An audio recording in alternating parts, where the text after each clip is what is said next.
dia, pessoal, graça e paz. Estamos mais um domingo aqui e eu espero que vocês estejam animados, felizes pelo que Deus já está fazendo aqui nessa manhã.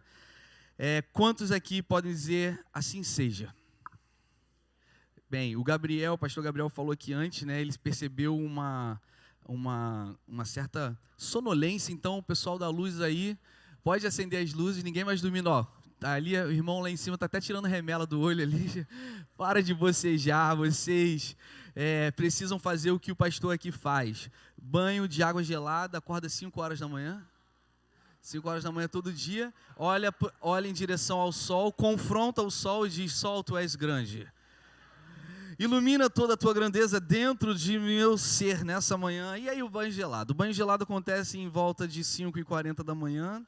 Aí depois eu realmente acordo às 10h20 da manhã, todo dia. Brincadeira. Mas realmente foi uma das resoluções. Quantos aqui gostam de resoluções de novo ano? Alguém faz isso? Realmente tá tendo uma tensão aqui hoje, né, Bruno? O que acontece aqui, uma coisa... Quem gosta de fazer resolução? Eu gosto, né? Fazer uma avaliação do ano e aí novas resoluções para o ano. Eu faço muito delas. E aí a gente até falou aqui no início do ano, né? Que estatisticamente, mais de 80% das resoluções feitas para o novo ano, elas são desistidas, as pessoas desistem delas antes do final de janeiro. Então, aquele ritual bem gostoso, emocional, olha, o novo ano de 2023 vai ser o romper da minha vida. Aí coisa vai acontecer, aí olha, eu vou para academia. Aí os top 5 academia, ler, eu vou ler. Começa a comer. Aí, primeiro 2 de janeiro é aquela coisa, começa a seguir filósofos na rede social, começa a se achar. Gente, dia 17 e 18 de janeiro acaba tudo. Então, uma das resoluções que eu coloquei foi que eu tomaria banho gelado. E de fato, essa eu estou conseguindo. Vamos ver aí o inverno, né? Se eu vou conseguir permanecer, porque é difícil. Inclusive, deixa eu ser bem franco aqui, porque aqui é um lugar de vulnerabilidade, ninguém é melhor que ninguém. Obrigado. Mas quando eu fui lá em Colorado, estava um friozinho, eu tomei um banho quente. eu dei uma pecada, né? Foi uma pecada, foi um tropeço, vamos ver. Mas vocês precisam de um banho gelado aí, vamos animar, porque a gente está celebrando e está sendo muito bom. Olha, eu quero fazer aqui um convite. Homens, a gente vai ter o primeiro evento de homens, resenha. Vai acontecer aqui num sítio, no Espaço Village, que foi o nosso retiro de carnaval, dia 17 de junho. Gente, vai ser bem legal, você pode fazer a sua inscrição só aqui, colocando a câmera para o QR Code, você vai ter todas as informações, mas é muito bom que você já esteja se programando para estar lá, que vai ser bem legal, a gente vai ter um dia muito proveitoso, beleza? E convide pessoas, posso convidar outros homens, amigos do trabalho? Claro, absoluto, pode chamar pessoas, vai ser bem legal. Hoje à noite, nós vamos ter o nosso culto da noite, né? A gente tem aqui de manhã e de noite, e você pode voltar. Eu quero convidar, se você não tiver nenhum compromisso, convide pessoas e venha. Hoje a gente vai ter um pastor amigo, que é amigo dos meus pais.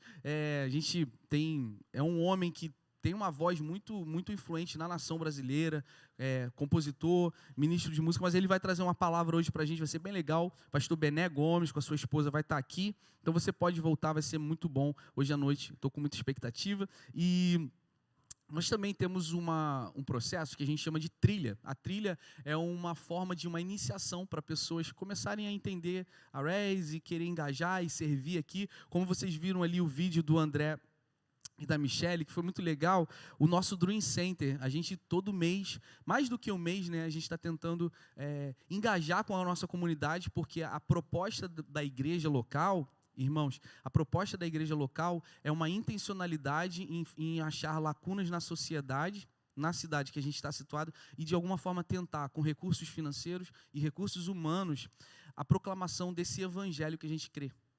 Porque esse evangelho que a gente crê, ele não é teórico, ele não é uma fábula. Se ele não tem uma desenvoltura prática, se ele não tem um estímulo de praticidade na nossa vida, no nosso caráter, ele é apenas uma filosofia.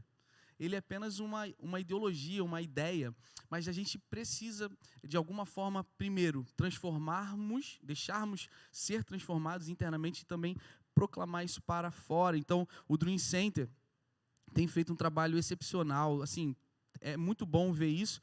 E a gente está ali, a gente não está há 2 anos, porque a igreja, a gente está aqui nesse teatro há 2 anos, mas com o Dream Center a gente deve ter, começamos ali por volta de julho de 2021, né, com o Serve Day, foi o primeiro evento, então assim, 1 ano e meio por aí, quase 2 anos, mas agora a gente começa a ver frutos, né, a gente tem eu tenho uma sobrinha, ela é médica, ela trabalha na clínica da família, em Botafogo, e ela mandou uma mensagem: tio, cara, eu estou muito feliz que eu fui visitar algumas famílias aqui, né, é uma parte do nosso processo no trabalho, e elas falaram do Dream Center, elas falaram das pessoas, deram nomes das pessoas da tua igreja, que, cara, eu fiquei tão feliz. Ela nem é daqui, a Isabelle nem é, a minha sobrinha nem vem aqui, mas ela falou, cara, aquilo ali me deixou muito, muito animado, assim, muito feliz, porque a igreja tem esse papel de proclamar uma transformação, porque ela parte do princípio que nós fomos transformados.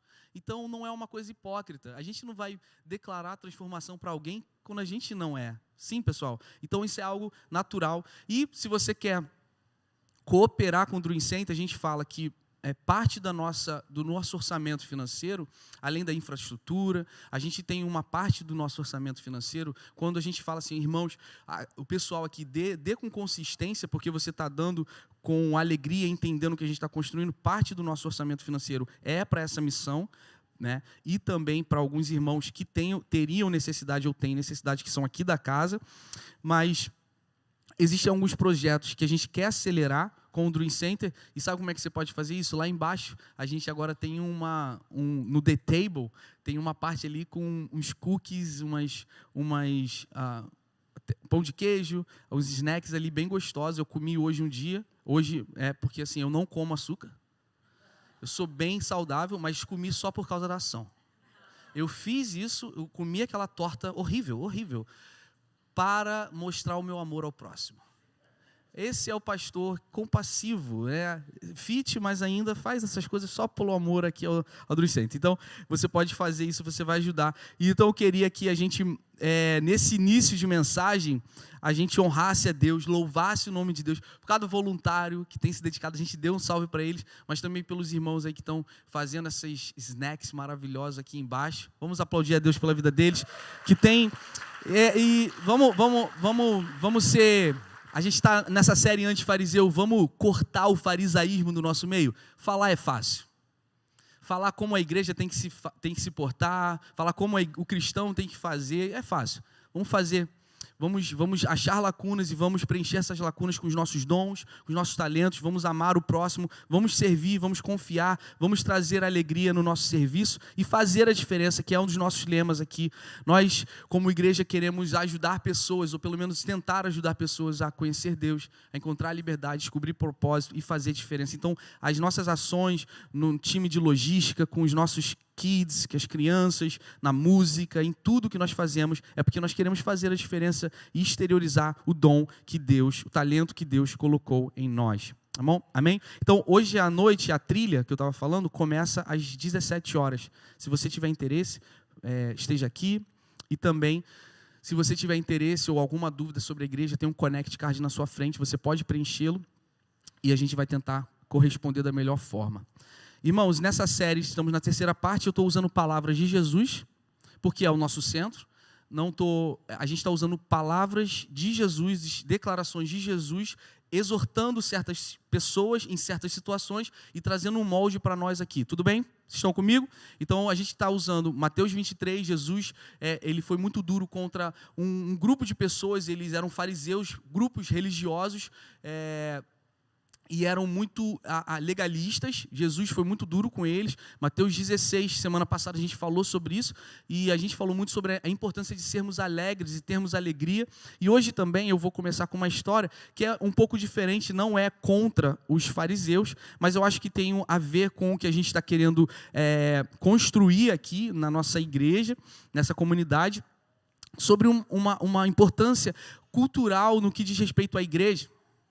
Hoje, mais do que nunca, todos têm uma noção do que é a igreja. Até se você não for da igreja, até se você nem crer em Deus, você tem uma noção do que é essa comunidade. Isso é um problema, porque o excesso de informação faz com que a gente navegue na superficialidade da informação. Todos sabem de tudo, mas não sabem profundamente sobre nada. E sobre a igreja acontece muito isso. Eu mesmo tive diferentes backgrounds e nós nos enraizamos com certos costumes e tradições. E fazendo um parênteses aqui, existem muitas lideranças saudáveis, igrejas saudáveis, mas existem muitas igrejas, existem muitas atuações que elas são um desserviço para a mensagem que a gente quer pregar, tá? Elas acabam atrapalhando mais. Por quê? Porque elas colocam coisas, elas posicionam alguns costumes e formas de fazer a igreja acima do que é a essência. E então é muito fácil hoje a gente ter uma observação, né? A gente, olha, muita gente acha que, por exemplo, você ser cristão, você tem que viver fazendo algumas coisas que, na verdade, Jesus nunca falou sobre isso, ou você tem que agir de certa forma que Jesus nunca falou sobre isso. Então, qual é o intuito aqui do antifariseu? Essa série é quebrar alguns paradigmas, alguns estigmas. Você que não é cristão, eu também faria aqui um aconselhamento, se você me permitir, que começa em mim. Tenta deixar o orgulho e a arrogância de lado. Porque é muito mais fácil a gente justificar a nossa ausência de Deus culpando um sistema, ao invés de reconhecer que nós também somos caídos no pecado, caídos na nossa própria arrogância. Então é muito mais fácil a gente falar assim, olha, esse lance de Deus e igreja, isso é papo furado, isso é uma invenção humana para coagir o homem, manipular o homem e extorquir o homem. Pode ser. O que você está fazendo? Você está usando um extremo, que é verdadeiro, ele acontece, mas você está generalizando esse extremo para acomodar o seu próprio orgulho, vaidade, pecado e arrogância no lugar de conforto e de resposta concretizada. Faz sentido o que eu falo? Então, a começar em mim, é importante que nós vejamos os nossos pontos cegos. Irmãos, é importante que a gente tenha que ter muito cuidado para não nos acomodar num estilo de vida usando argumentos isolados que façam sentido para que a gente fique ali isolado. Quantos aqui, queria que você levantasse a mão? E tudo bem se você levantar a mão, não tem problema não. Ninguém vai botar a mão na tua cabeça e falar, tem demônio aqui não, né? Fica calmo. Ninguém vai falar nada não. Quantos aqui reconhecem que precisam melhorar? Opa. A ideia da igreja é esse lugar que, a começar do pastor, nós tenhamos uma vulnerabilidade de falar assim, olha, eu preciso mais de Jesus, eu preciso de melhorar. Quantos aqui reconhecem, deixa eu falar o que é ponto cego, talvez você não saiba o que é ponto cego. Ponto cego é aquele, sabe quando você está dirigindo e tem uma parte que você liga a seta, que você vai virar de uma faixa para outra, né? Mas tem um ponto que em milésimos de segundo você precisa dar uma olhadinha, porque pode vir um carro de trás e está te cortando e você não está vendo. Existe um ponto cego que o retrovisor não é capaz de identificar. Faz sentido o que eu falo? Então, quantos aqui reconhecem que tem pontos cegos em suas vidas? Sim. Se você não levantou a sua mão, esse é o seu ponto cego. A ideia é que a igreja, então, estimule uma ambiência de humildade. Humildade, porque humildade gera vulnerabilidade e dependência de Deus. E a gente consiga ser propício a pessoas que possam falar em nossas vidas. Tá? Não é que a gente vai colocar nas redes sociais e a gente vai ficar pedindo para qualquer pessoa, mas pessoas que tenham importância, que falam em nossa vida. Mas o cristão, diferente daquele que não é cristão, ou o cristão praticante, diferente daquele que não crê em Deus, ou não vai à igreja, não é melhor do que aquele que vai à igreja. Ele só fez uma coisa, ele só entendeu que ele tem um pecado. Então a proposta do Evangelho não é que, a proposta do Evangelho não é nos tornar superiores a ninguém. Nunca foi sobre isso. Porque como alguém vai achar algo tão tolo dessa forma?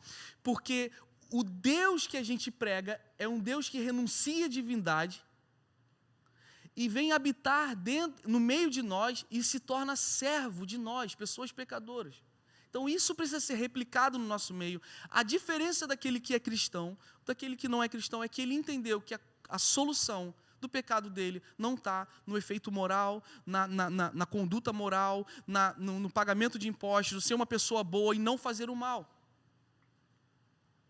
Já falei isso aqui. Tanto Adolf Hitler, que ocasionou tanto mal em 1940 na Segunda Guerra, quanto Madre Teresa de Calcutá, que fez tanto bem, ambos precisam de Jesus. E numa escala de 0 a 10, talvez um esteja no 9, quase perto de Deus, e o outro estava menos 4, mas ainda assim, todos precisavam da graça de Deus. Então, por pior que você ache que você seja, Deus tem a solução para o teu pecado. E por melhor que você ache que você seja, você não é tão bom quanto você pensa. Você ainda precisa da graça. O Evangelho é um anúncio de boas novas. Eu nunca traí, eu nunca matei ninguém, nunca molestei ninguém, nunca abusei, nunca fiz o mal. Beleza. Check. Ainda assim, você precisa de Cristo. É só isso. O Evangelho é um anúncio disso. É ao reconhecer isso, nós estamos nos tornando semelhantes a Jesus, porque até Jesus, quando estava aqui andando, ele falava que tudo que fazia para o Pai. Olha só, vamos então a uma fala de Jesus que marcou muito a minha vida, e eu sei que marcou a muitos de vocês também, está no Evangelho de Lucas, tá?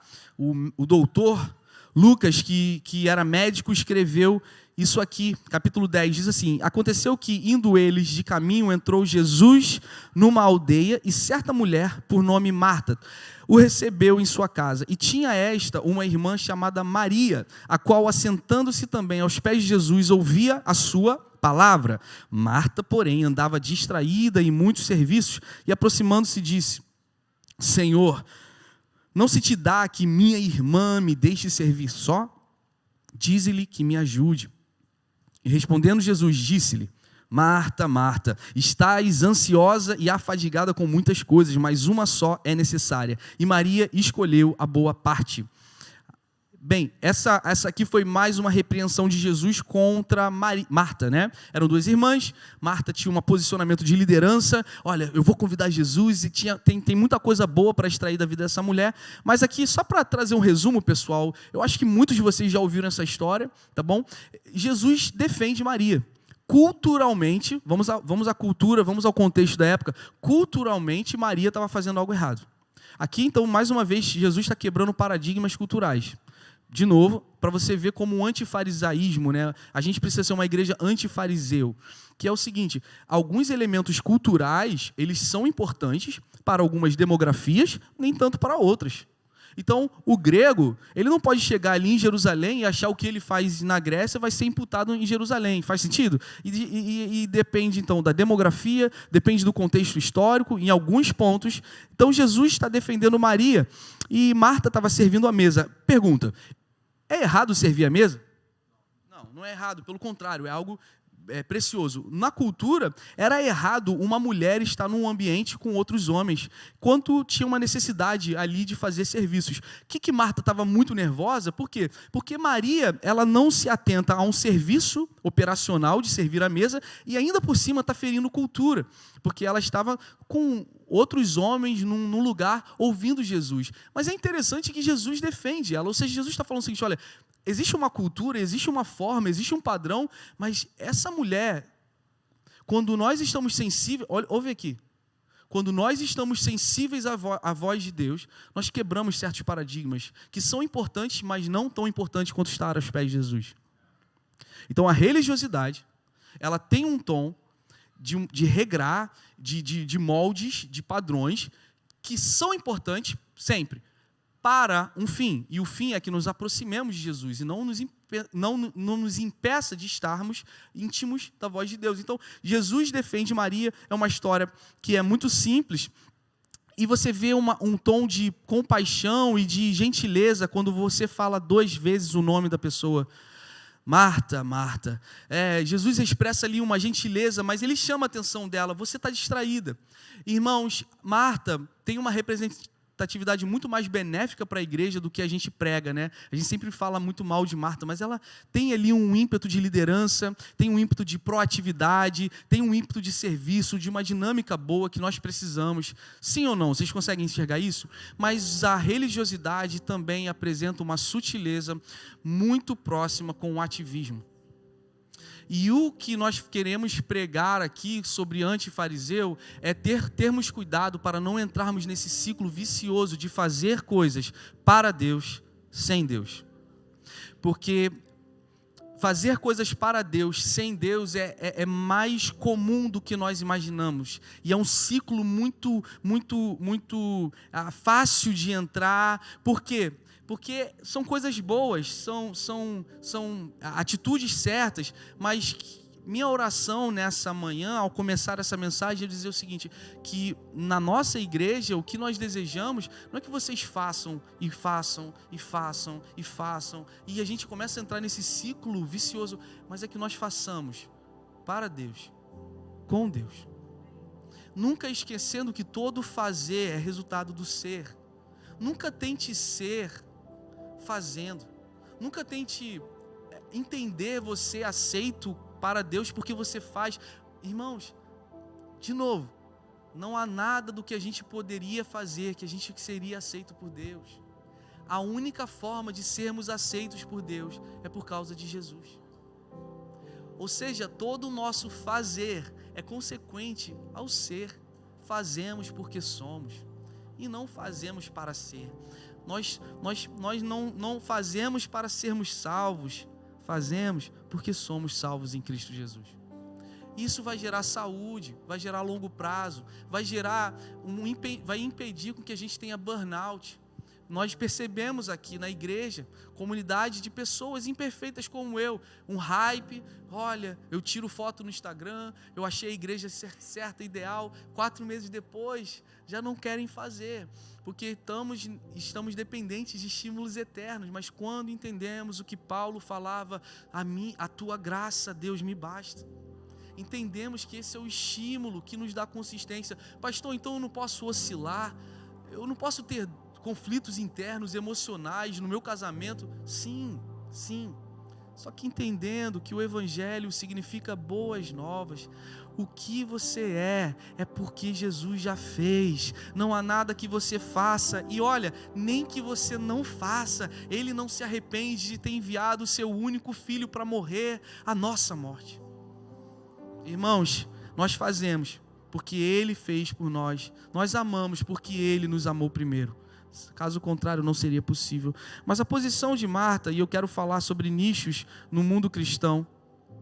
Existem muitos nichos, né? Falamos aqui, brincamos, tem um nicho mais reformado, pentecostal, carismático, enfim, tem N coisas, e cada um tem uma identidade e uma forma de fazer igreja, e tudo bem por isso. Agora, eu queria fazer uma avaliação aqui. A igreja, por muito tempo, ela tenta colocar Jesus goela abaixo das pessoas. E a gente não crê assim. Porque a Bíblia fala que quem convence é o Espírito Santo. Ou seja, eu posso ficar aqui meia hora com vocês falando, eu não tenho poder de persuasão. Nós entendemos que a nossa conversão, ou seja, o reconhecimento que Jesus é Deus, só é porque nós tentamos tirar esse orgulho e o Espírito Santo começa a moldar o nosso coração, a mostrar esse amor. Mas a gente teve uma perda enorme essa semana de um dos caras que, para mim, é uma das maiores referências do nosso tempo, da nossa geração, o teólogo Tim Keller. É um dos caras que eu mais ouvi e eu tive muita influência das escritas. E quem conhece o Tim Keller, quem conhece ele, vai concordar comigo que mais do que a sua teologia refinada, era um comportamento. Ele passava um grau de gentileza. Ele conseguiu conversar com a fidelidade, rudimentos, tradições cristãs, mas ainda assim está no meio de Manhattan, totalmente secularizado, humanista. Eu creio muito nessa igreja. Eu creio muito numa igreja que consegue conversar. Eu creio muito olha só, irmãos, eu creio muito numa igreja que faz perguntas antes de ficar tentando responder todas as questões. Porque é um passo de humildade, um líder cristão, fazer perguntas. Eu não me sinto ameaçado em fazer perguntas. E eu também não me sinto ameaçado como um cristão em não ter todas as respostas. E as tradições religiosas parecem que querem ter esse posicionamento de não precisamos ter todas as respostas. Não precisamos. Deus continua sendo Deus. Deus continua reinando. E Deus continua te amando, mesmo você não vendo isso. E o Tim Keller tinha esse posicionamento, ele conseguiu trazer uma unidade, ele conseguiu trazer essa cultura no meio de Manhattan, um dos lugares mais secularizados do nosso tempo. E o Keller, ele tinha uma habilidade que eu acredito que representa muito, pelo menos, a Race Church. Não abandonamos princípios. Tudo que fazemos é para Deus. Mas vamos conversar. Deixa eu ouvir quem você é. Me fala por que você pensa assim e tudo bem. Nós não vamos te agredir porque você pensa o contrário. Irmãos, você pode dizer amém por isso? Nós amamos pessoas, independente da fé que elas professam, porque Jesus nunca se sentiu ameaçado pelo diferente e nós também não. E nós queremos colocar Jesus goela abaixo das pessoas e eu queria falar um pouco sobre isso. Eu gostaria que todas as pessoas que entrassem aqui acreditassem no que eu acredito. E eu oro sempre quando eu entro nesse chat, eu falo assim, Deus, que o Senhor mova corações, porque eu não posso mover, que o Senhor mostre a verdade, que é a única verdade. Nós cremos que se você não é crente, você está online com a gente. Bom dia, Deus te abençoe. Você não acredita em Deus, a gente ama você, mas eu acredito que só existe um caminho, só existe uma verdade para alcançar Deus, é através de Jesus. Não existe outra forma, tá bom? Nós não abrimos mão dessa verdade, mas a gente tenta fazer as pessoas engolirem Jesus e forçarem, e então a gente acaba manipulando. E o Keller, ele teve uma frase, muitas frases absurdas, assim, excelente, mas uma que eu acho muito, que eu gostava muito de ouvir, é que ele fala o seguinte: para nos movermos da religião para o secularismo, não vai mudar muito a nossa fé, vai fazer uma mudança apenas num novo grau de crenças. É como se fosse a mudança de fé para o secularismo, é como se fosse uma mudança de religião. Você vai continuar acreditando em outras coisas, você vai continuar servindo outros deuses. E se você não crê em nada, você está crendo em você mesmo. Você é o seu Deus. Eu absorvi muito o senso apologético do Tim Keller, porque ele falava muito sobre isso. Ele falou, cara, você só está mascarando uma religião, mas você está servindo algo. Então é melhor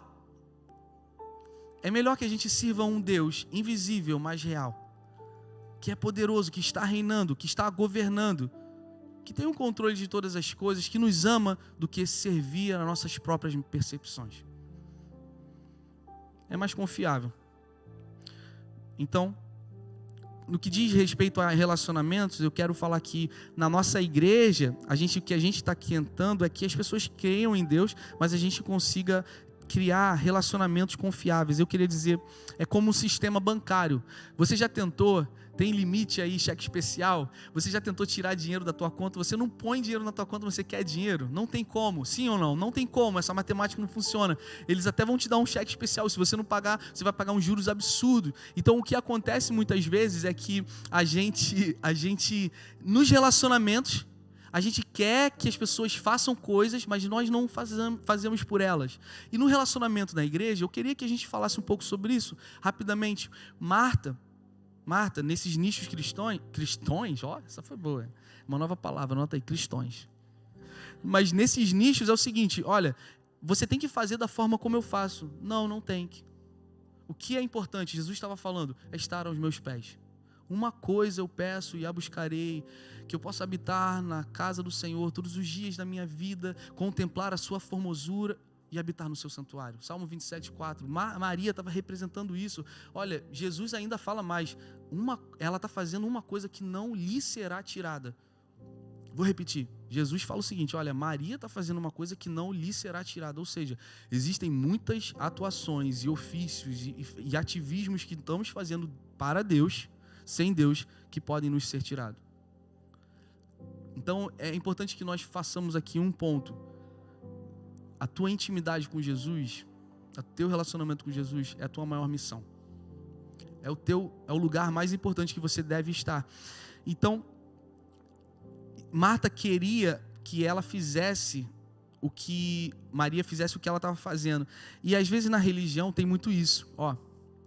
Tem que ser dessa forma, não tem que ser dessa forma, não precisa ser dessa forma. Então, o problema não é servir à mesa.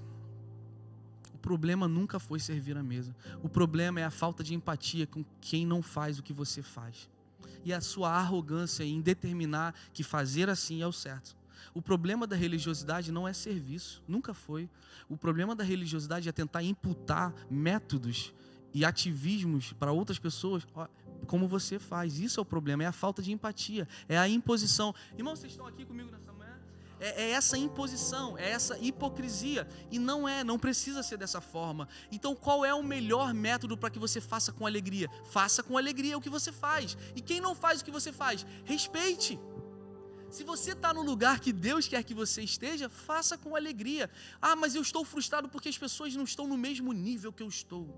Valeu, teologão, Tim Keller brasileiro, Tinkelão, chamar de Tinkelão agora. Mas as pessoas não estão fazendo o que eu faço. Querido, você está fazendo porque Deus pediu para você fazer? Então faça com alegria. E inspire pessoas a fazer. Mas a partir do momento que você começa a servir mesa com amargura, tira a mão da mesa, para de fazer. Você perdeu a essência. Façamos com alegria. Então é muito importante que... A Bíblia fala em Provérbios que um irmão, uma pessoa amargurada, é mais difícil penetrar no coração de uma pessoa ferida e amargurada do que uma cidade fortalecida. O ativismo traz amargura. Pessoas fazem 1 ano de igreja, pegando peso, servindo com kids, fazendo, vão se aproximando mais do serviço do que do Deus do serviço, começam a amargurar, outros começam a desistir, ela continua fazendo, ela vai achando que ela é a única certa, entra na caverna e fala, todo mundo morreu, aí Deus vem e fala assim, cara, tem muita gente que não parou de servir, tem muita gente que não parou. Então temos que ter cuidado para que não deixemos essa amargura tomar conta, de certa forma uma prepotência, e a gente começar a querer que pessoas façam o que a gente faz. Quem pode dizer glória a Deus? Então, relacionamento é importante, temos que dar feedback, temos que extrair coisas das pessoas, mas precisamos doar. Você não extrai da tua conta se você não coloca dinheiro lá. Pessoal, tá bom? Com a taxa Selic aí é 13%. Tá bom? Não deixem dinheiro na poupança. Isso aqui foi de graça para vocês, inclusive. Mas vamos voltar aqui. O ponto é que eu quando estava fazendo faculdade, a minha filha teve na dentista, a Luísa, né? A minha filha de 7 anos foi lá na dentista e ela fez um molde. E o molde, para você fazer... Já fizeram esse molde? É ruim demais, né? É uma massa que coloca no seu dente e você vai moldar, você vai tirar a cópia de todos os seus dentes. A minha filha fez isso e ela ficou... Aí a Sabrina falou, olha, a Lívia quase vomitou. Por quê? Porque quando você coloca, escorre um pouquinho para sua garganta. Então dá aquela aflição, uma falta de ar. Quando eu estava fazendo faculdade de odontologia, no meu... acho que a gente começou a fazer materiais dentários, quarto período, né, por aí. No meu quarto período, no meu segundo ano, totalmente sem manuseio de mão, eu era péssimo, eu tinha muito nervoso, então eu usei uma cobaia, era o meu primo, né? Eu cheguei onde eu morava num lugar pequenininho com a minha avó, porque eu fazia faculdade em Marechal, eu morava em Marechal Hermes, aí Marcelo, vem cá, depois do almoço, diga-se de passagem, olha só, eu preciso de fazer um teste aqui na faculdade, eu preciso só de um... Aí eu não falei cobaia, eu falei assim, eu preciso só de um auxílio aqui para fazer um teste, um voluntário aqui. E aí ele, não, tudo bem, senta aí. Aí eu falei, só vou botar uma massinha. Tudo que é muito grande você diminui. É uma massinha na sua boquinha e é só rapidinho, é tudo minho, né? É uma massinha na sua boquinha, é rapidinho, não vai doer nadinha. E ele, tá, tudo bem e tal. Aí ele senta na mesa, na cadeira, assim, né? Na verdade era uma cama, ele sentava, aí eu peguei na posição aqui, você bota uma placa, aqui e a parte de baixo, né? De cima, que é pior, né? Aí botei na parte de cima. Aí, até hoje eu me lembro do olhinho dele. Dos 2 olhinhos dele. Aí ele ficou assim, ó, ele estava de lado para mim, eu vou ficar para vocês. Aí ele ficou assim, sentado, aí eu botei a massa. Aí eu, tranquilo. Só que, diga-se de passagem também, foi muito líquida. A massa que eu botei foi muito líquida. Então, é tipo um termo técnico, você tem que deixar mais pastoso para endurecer mais rápido. Como eu deixei muito líquido, a massa começou a cair na boquinha dele, na gargantinha dele. E eu achei, aí ele começa os sons, né? E os olhinhos dele começaram a tremer. E eu comecei a ver aquele lacrimejo, assim, aquela aguinha saindo, aí eu comecei a ficar nervoso, né? Taquicardia, tô matando ele, aí eu falei, é normal, tá tudo bem. E aí eu tô vendo ele, e piorando. Não, é normal, fica. Gente, de repente, ele me deu um soco na mão, tirou e vomitou. Aí eu, que absurdo, exagerado. Gente, agora a verdade aqui. Cara, que você é muito exagerado, isso é normal. Gente, eu peguei a placa, que já estava tomando forma, né? Aquele alginato já estava tomando uma forma, já estava pegando a traqueia, já estava indo para baixo, moldou tipo o sininho dele, é isso que está acontecendo, estava indo muito para baixo. Então, graças a Deus, ele veio a falecer 2 dias depois, mas deu tudo certo, né? Pelo menos o molde ficou muito bom. Mas o que eu estou querendo dizer é que às vezes a gente está ali empurrando, a gente está empurrando Jesus, e aí a gente não empurra só Jesus, a gente empurra Jesus, costumes, tradições, tem e não tem, e um monte de coisa que é importante que nós entendamos que são, às vezes, demográficas, são culturais e são, às vezes, sazonais. Existem pessoas que vão começar a responder 2 anos depois, 3 anos depois. O processo de salvação é instantâneo, porém, santificação leva tempo. O que importa, irmãos, é que nós entendamos uma coisa: amem Jesus e não tenham amargura com aqueles que não estão amando como você ama. Não empurrem métodos, não empurrem o serviço, não façam pessoas entenderem Jesus goela abaixo. Façam uma coisa: amem pessoas. Ame pessoas, esteja lá por pessoas, esteja ali por elas. Quer ver uma coisa? Ore por pessoas. E outra, tenta entender linguagem de amor. Para algumas pessoas, um presente. Para outras pessoas, é você tomar um café com ela. Para algumas pessoas, você só precisa ouvir os problemas delas. Não precisa ter palavras de sabedoria, esteja lá, e aí sim nós podemos confrontar, nós podemos exortar, nós podemos falar sobre coisas que elas precisam mudar, mas o lance é o seguinte: antes de querer confrontar, exortar, chamar a atenção de pessoas, vocês amam as pessoas? Antes de extrair algo delas, vocês têm doado algo a elas? Irmãos, faz sentido o que eu falo? Antes de falar o que elas têm que fazer ou não têm que fazer, vocês oram por elas? Bem, eu espero que faça tudo sentido aqui o que eu estou falando. O fato é que quando a gente tenta debitar de alguém que a gente não adiciona, a gente não gera mudança, mas rebeldia. Então, ao longo da história, a igreja, ela, com uma motivação de ver transformações das pessoas, ela começou a gerar um comportamento mais de resistência do que de inspiração à mudança. Nós queremos que as pessoas mudem, mas nós entendemos que nós precisamos doar antes de requerer. O evangelho, ele é ofensivo. O evangelho, ele é ofensivo porque Jesus falou para que nós carregássemos a cruz após ele, se nós quiséssemos vir. O evangelho não é fácil de ser vivido, mas é um privilégio de vivê-lo. E é uma resposta do entendimento do que Jesus fez por nós. Irmãos, o que importa é que você não desista. A Bíblia fala em 1ª carta de João, capítulo 4, nós amamos a Ele, porque Ele nos amou primeiro. Nós não podemos amar se a gente não entendesse o amor de Deus. A Bíblia também fala que se a gente recebeu de graça, a gente precisa doar de graça. O fato é, se a gente recebeu o amor de Deus de graça, a gente precisa doar para pessoas esse amor. Irmãos, eu vou repetir. Eu acredito piamente que muito da nossa cura, muito da transformação que a gente está tentando ver e do romper na nossa vida pessoal que a gente está tentando ver, está mais condicionado na forma que a gente doa do que na nossa receptividade. Bem, Romanos capítulo 2 fala o seguinte: você que não despreze a tua benignidade, a paciência e a longanimidade, ignorando que a benignidade de Deus te leva ao arrependimento. Tem muitos nichos cristãos que falam: olha, a gente precisa pegar a verdade, ainda tem que botar o dedo assim, nós precisamos pregar a verdade porque a palavra é a verdade. Alguém aqui tem dúvida do que a palavra de Deus é a verdade? Você não precisa gritar. Você também não precisa levantar o dedo. Você não precisa empurrar Jesus nas pessoas, porque nem Jesus empurrou Deus nas pessoas.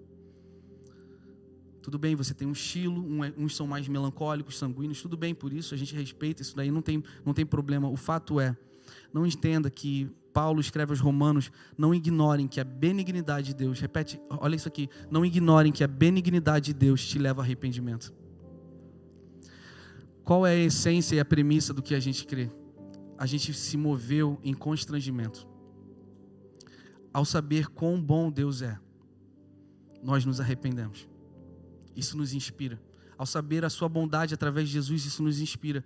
E não necessariamente, olha o que vai acontecer com você. Se você não crê no que eu creio, um dia você vai queimar no inferno. Alguém já ouviu isso? Quem fala isso? Crente. Crentes falam isso. Pastor, você está dizendo que você não acredita no inferno? Não é isso que eu falei. Eu disse que não esqueçam que ao saber e conhecer a benignidade do nosso Deus, isso nos constrange e nos leva ao arrependimento. É isso. Ame pessoas, esteja lá por elas, ore por pessoas. De verdade, ore por pessoas. Ore pelos seus pais, seus filhos, ore pelas pessoas que não conhecem a Deus. Mas não ameaça e não tentem empurrar Cristo. Mas pastor, e a palavra que Deus irá nos julgar? Sim, nós cremos. Deus irá nos julgar e vai começar a julgar a mim. A ideia é que nós falamos na primeira série do Antifariseu. É que a igreja, antes de querer mudar o mundo, ela tem que tentar se mudar. Isso começa aqui em mim. Então, antes de eu falar assim, olha, Deus um dia vai te julgar, eu preciso pregar, Deus um dia vai me julgar. Essa dinâmica muda muito as coisas. Não é que o inferno não é real, nós acreditamos. A nossa base teológica é que o inferno é real. Mas que Deus bom, benigno, que você está falando, pastor, aí, permite pessoas irem ao inferno. Ao invés de você perguntar isso, eu mudaria a pergunta e falaria, olha, Deus é tão bom que enviou Jesus para nos impedir de ir ao inferno. Deus nos impede de ir ao inferno através de Jesus. É muito simples. É muito simples. Você só precisa entregar a sua vida a Jesus. Amém? Como andamos então para terminar? A gente crê que a gente pode ser uma igreja com autoridade legítima, mas a gente pode confrontar pessoas de forma efetiva. Eu acredito que através de gentileza e humildade, como nós podemos andar em gentileza e humildade? Você pode repetir comigo? Honramos publicamente e confrontamos privadamente. Por exemplo, nesse púlpito aqui, nesse teatro, você nunca vai ouvir algum pastor mandando um recado para alguém do púlpito. A gente tem um escritório agora, graças a Deus, a gente pode se encontrar com as pessoas e conversar com elas. A ideia é que a gente não vai mandar de indireta pela mídia social ou pelo púlpito, a gente vai conversar. Em público a gente sempre honra, porque honra e encorajamento levanta pessoas, mas isso não significa que a gente vai se isentar de confronto. E a gente tem essas conversas difíceis também.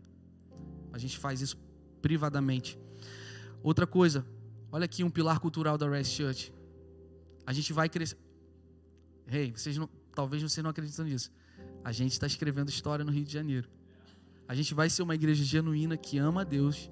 E por amar a Deus, a gente ama pessoas. A gente vai trazer um avivamento. Trazer um avivamento até um pouco...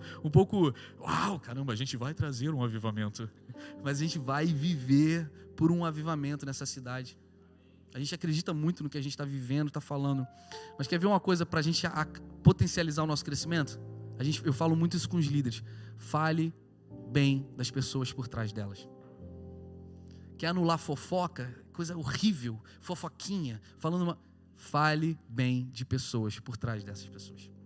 Isso é um pilar cultural que, ao ser praticado, vai anular a fofoca e também vai construir cultura. Fale bem das pessoas quando elas não estiverem presentes. Quem pode dizer amém aqui?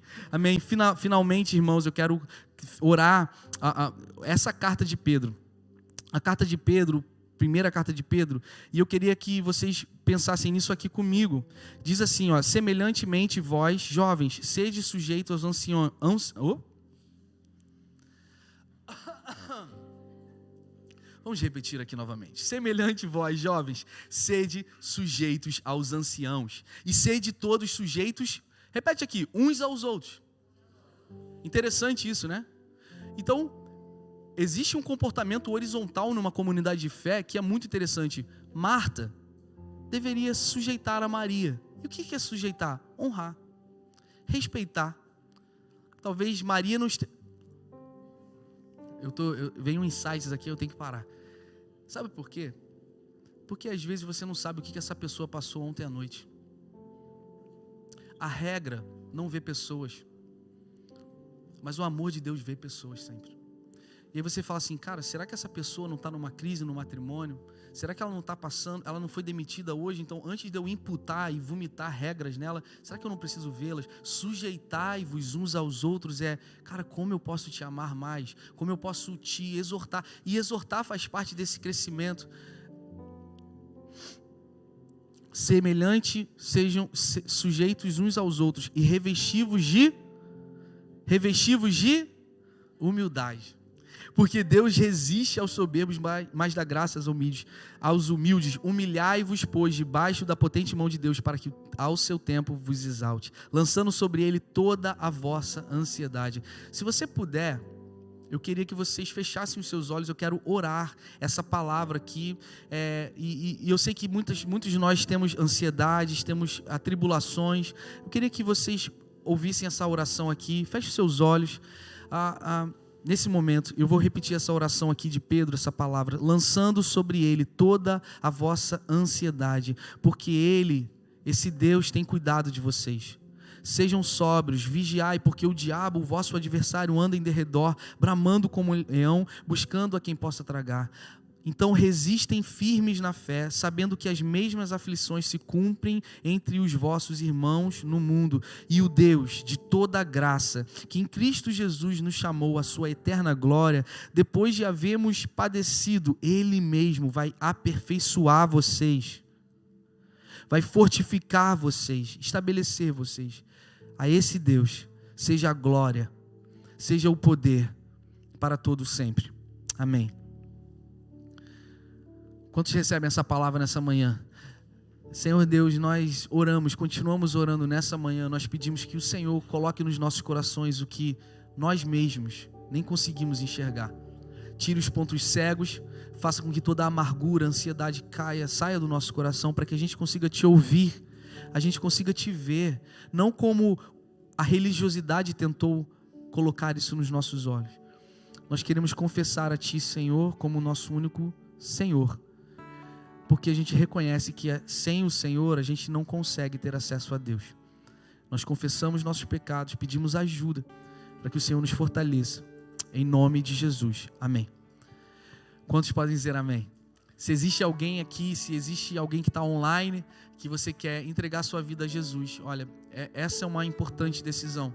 Todos nós fizemos essa decisão, é a melhor decisão, na verdade a mais importante decisão da sua vida.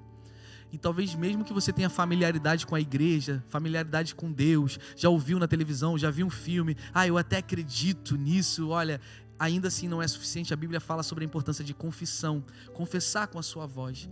Mas eu também queria pedir, se existe alguém aqui, assine o Connect Card, mas levante a sua mão, a gente só quer orar por você, celebrar com você. Existe alguém aqui nessa manhã que deseja falar assim, olha, eu quero confessar Cristo Jesus como meu Senhor, como meu Salvador, confessando que eu não consigo sem Ele? Não? E agora eu também queria fazer uma oração final. A gente vai ter um time de música cantando finalmente aqui. Para você que tem caminhado na vida da igreja e, cara, isso é tão normal. A frustração,